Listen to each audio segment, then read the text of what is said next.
Hello everyone, this is Vibha. Students, today I am here with a new chapter. The chapter name is Tremendous It is of class 7th. Chapter number is 2 of from Milestone book. So today we will study about a tree which acts already surprised to everyone. So let us start. Let's begin. We have seen that animal can take care of themselves. They are capable of extricated themselves from any problem. We have seen, वो कह रहे हैं हमने animals को देखा है कि वो अपनी टेक केयर खुद करते हैं और वो उन चीज़ों को इतने कैपेबल होते हैं कि वो अपनी प्रॉब्लम्स को एक्सट्रिकेटेड मीन्स क्लास होता है सॉल्व कर लेना, वो अपनी प्रॉब्लम्स को खुद सॉल्व कर लेते हैं. ठीक है, उन्हें किसी की हेल्प की ज़रूरत नहीं होती. In the same way, plants can also look after themselves in very clever and enthralling ways. Enthralling means class यहाँ पर है, enthralling का मीनिंग होता है इंटरेस्टिंग. वो कह रहे हैं कि यहाँ पर वैसे ही हमने देखा है कि प्लांट्स की टेक केयर भी वो खुद करते हैं. उन्हें बहुत सारी जगहों पे आपने देखा होगा कि जो हम लोग प्लांट्स खुद लगाते हैं, घरों में लगाते हैं, उनको हम डेली वाटरिंग करते हैं. ठीक है, उनकी टेक केयर करते हैं. लेकिन जो प्लांट्स हैं जो वाइल्ड प्लेसेस पे हैं जहाँ पर लोग इंसान नहीं है या जहाँ पर उनको पानी देने वाला कोई नहीं, लेकिन वहाँ भी वो अपनी टेक केयर खुद करते हैं और बहुत इंटरेस्टिंग वे में करते हैं. ठीक, they have evolve many strategies that follow them to cope and make the most of the environment they live in. वो कह रहे हैं कि और उनकी खुद की अपनी कुछ स्ट्रेटजीज मीन्स होता है उनकी खुद की अपनी कुछ रणनीतियाँ होती है, कुछ रूल्स वो ऐसे बनाते हैं या कुछ चीज़ें ऐसी प्लान करते हैं जिससे वो इससे कॉप कर पाते हैं. कॉप मीन्स होता है संघर्ष कर पाते हैं अपनी लाइफ के लिए कि एनवायरनमेंट में कैसे बना रहना है और वहाँ कैसे जीवित रहना है. ठीक है, अब कह रहे हैं have you ever witness the mean and way by which plants take care of themselves, discuss with your partner. वो कहना क्या कभी आपने इस तरीके की कोई चीज़ देखी है कि प्लांट्स अपने आप अपनी टेक केयर करते हैं? इफ़ यस, अगर आपने देखी है या और not, you will discuss it with your partner, your with your friend. Okay, the reading section is the reading and comprehension means class होता है detailed study when you are going through the detailed study of any chapter. Okay, let's read, start करते हैं. Now let's read about a tree which makes a courageous and gallant effort to adapt to its environment and survive. यहाँ पर हम एक ऐसे tree के बारे में पढ़ने जा रहे हैं जिसने एक courageous और gallant बहुत ही बड़ा एक ऐसा प्रयास एफर्ट किया जो उसके लिए अडेप्ट मीन्स होता है अनुकूल बनाना, कि वो अपने आप को कैसे उस जिस एनवायरनमेंट में वो था उसको लगाया गया था या वो जिस जगह पे प्लांटेड था वहाँ पे उसको उस एनवायरनमेंट के को अपने अनुकूल कैसे उसको बनाना था और कैसे वो वहाँ पर सर्वाइव कर पाता. ये एक ऐसे ट्रिकी स्टोरी है. ठीक है, it wasn't exactly a rare problem. वो कह रहे हैं ये अब मैं जिस बारे में बात करने जा रहा हूँ यहाँ पे ऑथर बता रहा है कि यहाँ पर जिस बारे में मैं बात करने जा रहा हूँ वो बहुत ज़्यादा रेयर प्रॉब्लम नहीं थी. कहाँ पर? In fact any Delhi resident would have to agree that it was an annoyingly familiar one. वो कहते हैं कि मैं जिस प्रॉब्लम के बारे में बात करने जा रहा हूँ वो बहुत वहाँ पर बिल्कुल नॉर्मल थी. ऐसा नहीं है कि वो कभी कभार होती थी. रेयर मीन्स होता है कभी कदाब होना, मतलब मुश्किल से होना कभी कदाब, लेकिन ये वहाँ पर नॉर्मल थी. जैसे कि दिल्ली में जो लोग रहते हैं वो जानते हैं, वो इससे पूरी तरह एग्री करेंगे कि ये जो मैं जिस बारे में बात करने जा रहा हूँ ये बहुत ही फैमिलियर थिंग है जो वहाँ आए दिन लोगों को देखने को मिलती है. What about he is talking? So see, it's just a timing of the whole thing which left us somewhat bewildered. वो कह रहे हैं जिस बारे में मैं बात करने जा रहा हूँ वो कई बार हमें somewhat means होता है कुछ, bewildered means होता है क्लास confused, हमें confuse कर देती है कभी कभी हम जब इस बारे में बात करते हैं. Of course more than a little unwashed behind the ears. जैसे आप लोगों ने कभी देखा होगा कि हम पूरा नहाकर आ जाते हैं और हमारे ears के पास थोड़ा सा एरिया जो है वो अनवॉश्ड रह जाता है, कभी कभी साबुन लगा रह जाता है या नहीं हो पाता है. तो इस तरीके की कुछ चीज़ें हैं. वो कह रहे हैं हम अधिकतर कंफ्यूज होते हैं कि हमने ऊपर से इतने अच्छे से सारा काम किया लेकिन उतना सा एरिया कैसे छूट गया. ठीक है, तो इस तरीके की कोई चीज़ है जो यहाँ पे आगे आपसे डिस्कस करने जा रहे हैं. But first let me tell you what exactly the problem was before you get to confuse. अब ऑथर यहाँ पर आपसे कहता है कि सबसे पहले मैं आपको ये बताना चाहता हूँ कि what the exactly problem was before you get to confuse, कि आप और ज़्यादा कन्फ्यूज़ होते जाएं कि मैं किस बारे में बात करना चाह रहा हूँ. उससे पहले मैं आपको थोड़ा सा बता देना चाहता हूँ. To carry on with my story, आप मेरी स्टोरी के साथ कैरी ऑन करें उससे पहले मैं आपको कुछ बता दूँ.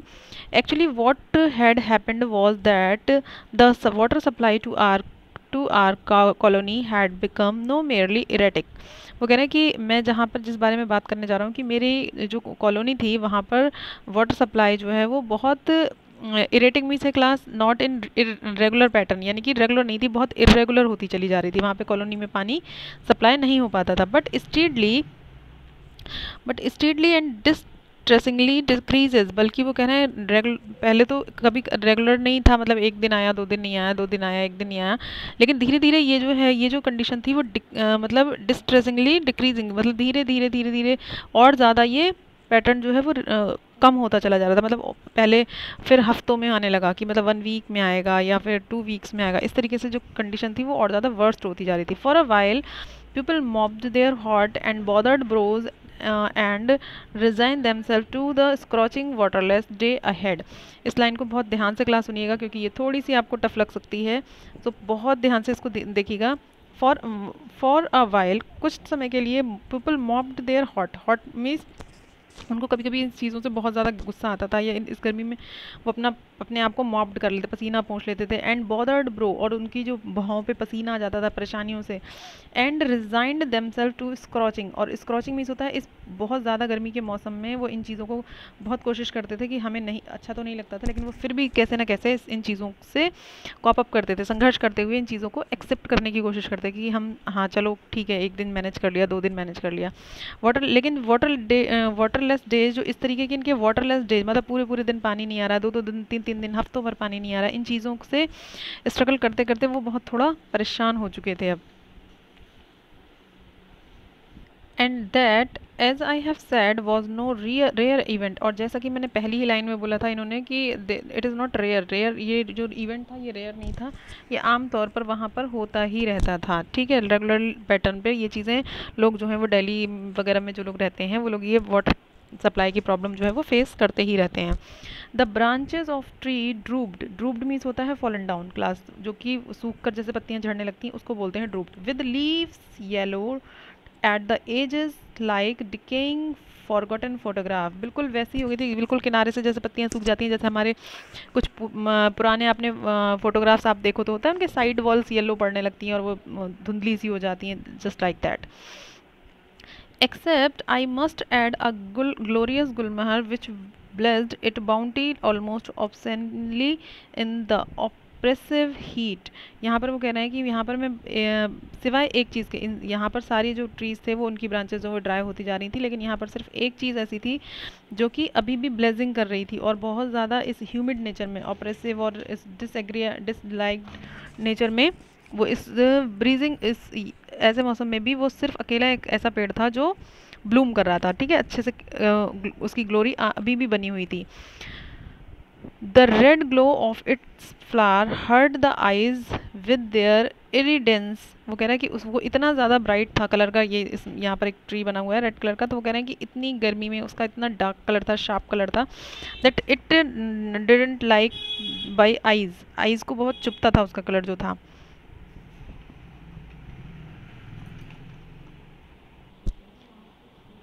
In the meantime,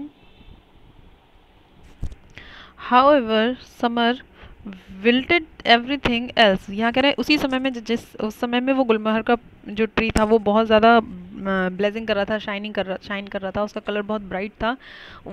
वहीं जहाँ पर दूसरी तरफ जो सारी चीज़ें थी वो इतनी तेज़ गर्मी की वजह से विल्टेड हो चुकी थी, ख़त्म सूख रही थी, ख़राब हो रही थी. ठीक है, birds panted beak open, bird जो थी वो बिल्कुल हाँफ रहे थे गर्मी से. Beaks open in the vain attempt to capture stray droplet of moisture, वो मुंह खोलकर ऊपर स्काई की तरफ जो उनका अटैम्प्ट था कि हमारे मुंह में शायद कुछ मॉइस्चर, कुछ नमी आ जाए, वो भी उनका प्रयास जो है वो वेन मीन्स होता है व्यर्थ हो रहा था, व्यर्थ होता जा रहा था. कहने का मतलब है कि वहाँ पे इतना ज़्यादा ड्राई हो रहा था वेदर कि जो बर्ड्स जो थे वो भी बहुत ज़्यादा एग्जॉस्टेड फील कर रहे थे. But that Gulmohar tree was just blossoming and blazing and scattered their glowing pattern. In left side you can see a fact, the Gulmohar is also called flame of forest. उसका जो bright colour होता है, जो red एकदम sharp colour होता है, जिसकी वजह से उसको फ्लेम ऑफ फॉरेस्ट भी कहते हैं। फ्लेम भी जैसे आग का कलर होता है, बिल्कुल dark red. When in full bloom it can't compare to a huge fire that emits burst of the red and orange colour. उसका कलर जब वो पूरी तरीके से, गुलमोहर का जो ट्री होता है वो फुल ब्लॉसम पे होता है, यानी कि पूरी तरह से उसमें फ्लावर्स खिले हुए होते हैं, तो उसको बिल्कुल उसी तरीके से कंपेयर किया जाता है जिस तरीके से फॉरेस्ट में आग लग जाए, और आग बहुत ज़्यादा तेज़ जब होती है तो उसकी जो फ्लेम्स होती हैं उनका कलर जो है वो रेड एंड ऑरेंज कलर का हो जाता है। Just like that Gulmohar tree was shining with its bright colours. उसके बाद tar burned the tar burned through rubber soled shoes and blistered feet। जो टार, जो अपने रोड पे देखा होगा क्लास की, जो कोलतार, टार को यहाँ बोलते हैं, जो कोलतार देखो आपने, ब्लैक कलर का एक सब्सटेंस होता है जो जब बहुत ज़्यादा धूप या गर्मी पड़ती है तो वो थोड़ा सा मेल्ट होने लगता है, पिघलने लगता है, ठीक है, और आपके रबर सोल्स पे, जो शूज़ के सोल्स होते हैं उन पे चिपक जाता है। एंड ब्लिस्टर्ड फीट, यानी कि और अगर वो बहुत तेज़ी से अगर पैरों में चिपक जाए तो उससे ब्लिस्टर्ड मीन्स होता है छाले पड़ जाना, ठीक है। To top it all of course our water supply was gradually turning into a mere trickle. Mere trickle means होता है केवल सिर्फ ट्रिकल मीन्स होता है बूंद बूंद करके जो पानी टपकता है, मेयर ट्रिकल। वो कह रहे हैं अब जो हमारे यहाँ की वाटर सप्लाई थी वो धीरे धीरे, ग्रेजुअली मीन्स धीरे धीरे, turning into a mere trickle. अब तो पहले तो वो एक दिन में, 2 दिन में, हफ्तों में आता था, लेकिन अब धीरे धीरे उसकी जो सप्लाई में जो गिरावट आ रही थी वो कैसी हो गई थी, वो सिर्फ अब बूंद बूंद करके कभी कदार पानी उसमें से सप्लाई होता था।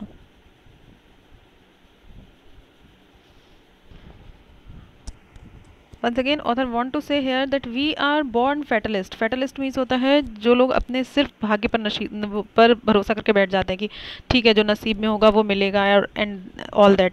Have learned to bear all hardship stoically. Stoically means होता है विदाउट एनी कंप्लेनिंग, की कोई मतलब उसको ना ही दुख लेना ना ही खुश होना, उसके लिए बिल्कुल कोई कंप्लेन ही नहीं करना है कि मतलब ठीक है भाई परेशानी है तो हमारे भाग्य में परेशानी लिखी होंगी, उसको सहे चले जा रहे हैं, ठीक है। वो कह रहे हैं हम लोग इस तरीके की मेंटालिटी रखते हैं कि ठीक है अगर हमारे साथ अच्छा हो रहा है तो हम सोचते हैं कि ठीक है भाग्य में अच्छा लिखा होगा, बुरा हो रहा है तो भी हम ये सोच लेते हैं कि, लेकिन उसके लिए कुछ स्टेप नहीं करते, ठीक है। बहुत सारे लोग ऐसे होते हैं कि उसके अगेंस्ट कोई स्टेप नहीं लेते कि how to cope up with this hardship, इस मुसीबत से, इस परेशानी से कैसे बाहर निकला जाए।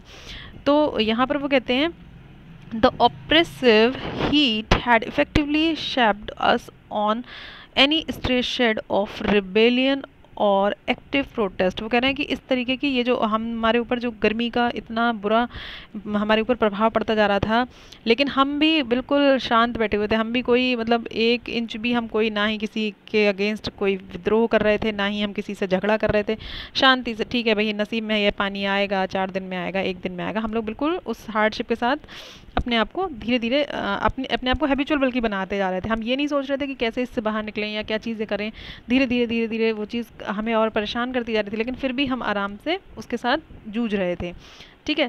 सो we awoke dutifully at 4 AM to place empty buckets under taps and urge the precious liquid on. तो कहते थे हम लोग क्या करते थे, हम अपनी ड्यूटीफुल, बिल्कुल हमारी ड्यूटी थी कि भाई ठीक है पानी नहीं आ रहा कोई बात नहीं, 4 बजे से हम अपनी जो एम्प्टी बकेट्स, हमारी जो खाली बाल्टियां हैं, हम उसको टैप के नीचे रख देंगे, धीरे धीरे जब तक हमारे नहाने का टाइम होगा वो बकेट्स जो है वो फिल हो ही जाएंगी, ठीक है।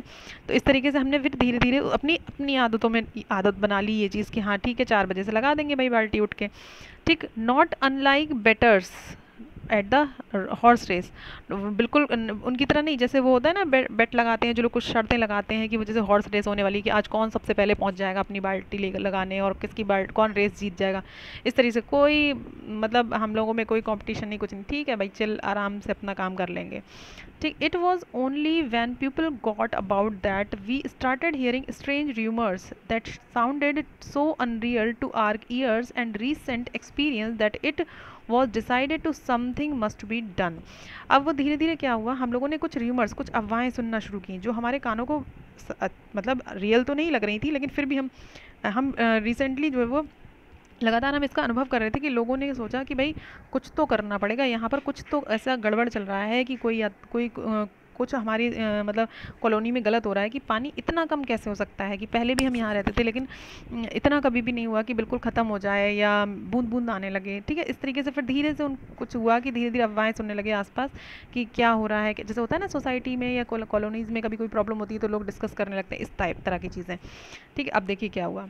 The city management has done wonders this year. वो कहना वैसे तो इस जो हमारा शहर है उसका जो मैनेजमेंट मतलब जैसे म्यूनिसिपैलिटी है या जो भी अथॉरिटीज़ हैं उन्होंने बहुत अच्छा वर्क किया है। Few power cuts and no water shortage. वो कह रहे हैं जो हमारी लाइट है उसकी भी कटिंग बहुत कम हुई है, बिल्कुल ना के बराबर, और पानी की भी कभी शॉर्टेज नहीं हुई।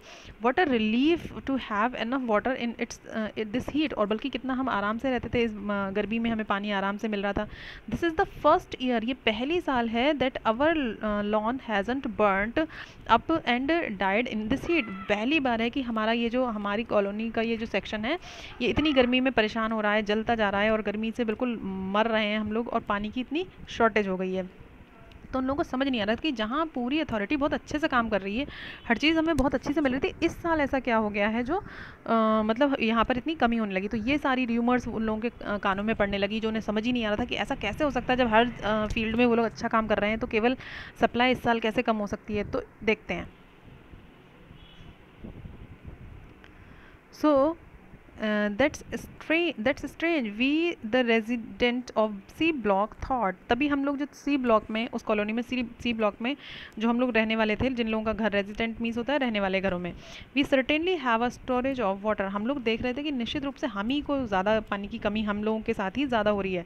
Various walk evening morning evening and afternoon dinner constitutional along with fellow residents reveals an even more interesting facts। वो कह रहा है कि जब लोग सुबह और शाम को घूमने निकला करते थे या डिनर के बाद, जो मतलब ग्रेजुअली लोग घूमने निकलते ही हैं तो अपने लोगों के साथ, तो एक बहुत ही इंटरेस्टिंग फैक्ट सामने आ रहा था। It wasn't the colony as a whole. पूरी कॉलोनी में ऐसा नहीं हो रहा था, बल्कि क्या हो रहा था, it wasn't even all the C block which thirsted. वो पूरा सी ब्लॉक जो है वो थर्स्टेड नहीं था, मतलब वो प्यास से नहीं मर रहे थे, बल्कि in fact it was just our lane from C2 to C12 के just 11 houses were being deprived of water. बस लेकिन हम सब लोगों ने नोटिस क्या किया कि सिर्फ उस पूरी कॉलोनी में, पूरी C ब्लॉक में सिर्फ जो रूम मतलब हाउस नंबर है, हाउस नंबर C2 से लेकर C12 तक के लोगों को पानी की कमी बहुत ज़्यादा हो रही है, बल्कि उनके घरों में पानी पहुँच तक नहीं रहा है। डिप्राइव्ड ऑफ मीन्स होता है वंचित होना, ये लिखा हुआ है क्लास। डिप्राइव्ड ऑफ मीन्स होता है वंचित होना।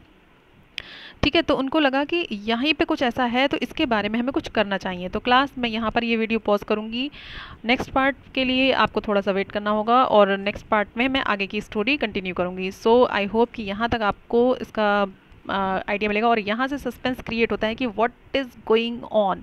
So stay with me and watch the rest of the part of this story in my second video.